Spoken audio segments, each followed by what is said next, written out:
Yo, what's going on? It's your boy AMAR here. Today we're doing their tire review. So today we have Continental tires versus Nanking tires. I repeat, Continental versus Nanking. Let's get down to it.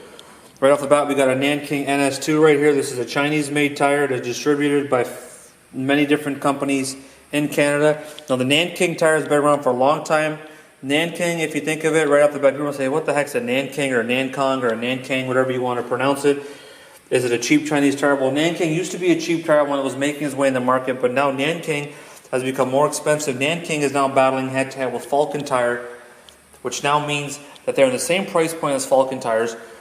But one positive factor that Falcon has on Nanking, Falcon has definitely more presence in the media, where they do go to a lot of car shows. They spend a ton on advertising, and Falcon has now become that name. And the name Falcon itself does stand out opposed to Nanking, which Nanking has a very predominant overseas sounding name, as in a cheap offshore name. Moving on to Continental. Continental needs no introduction. Continental, guys, let me put this phone on mute 1 second. Hold up, y'all. Yeah, so Continental is a German-owned and manufactured tire for the most part, with some companies now, with some warehouses in the US. Continental is probably one of the best tires in my opinion. They ride very quiet, great quality control, pretty much never has any road hazard warranty that I've heard of, no defects, rides very quiet. But one little small issue that I've been seeing Continentals when I do change them, replace them, they do tend to wear fast on some vehicles, on some Range Rovers and four-wheel drives, on the rear end axles and the rear hubs, they do tend to wear more than the front, which I've seen. I've spoken to Continental and they have to get back to me on that. But price point wise, they're cheaper than Michelin, they're more than Firestone, they're a lot more than Nanking. And quality-wise, they obviously have more back-end support, more rebates. Continental's more predominant in Europe and Canada, where you do see them in many sports such as soccer and all that good stuff. Now you're going to say, AMAR, what should I buy? Should I buy a Nanking or a Continental?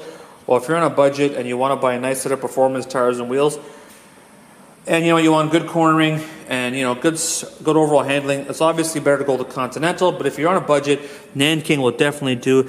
They have a lot of technology built into the tires.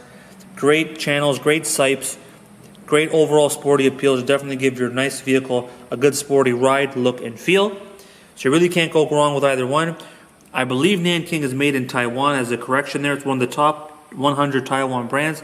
They are producing millions and millions of tires every year. They are much more of a higher-end Chinese or Taiwanese tire. So, for example, if you're looking at a high flyer Wan Li, Nanking is obviously way superior because of the quality control and the technology and the presence that they've been doing. Follow me on Facebook, Instagram, YouTube, and Twitter at HILLYARD'S Rimlines, or on personal account at AMAR SIHRA. Thanks, guys. I'll give you a quick shot of the shop here. Follow us on Facebook, Instagram, YouTube, and Twitter at HILLYARD'S Rimlines. Thank you, and have a great day.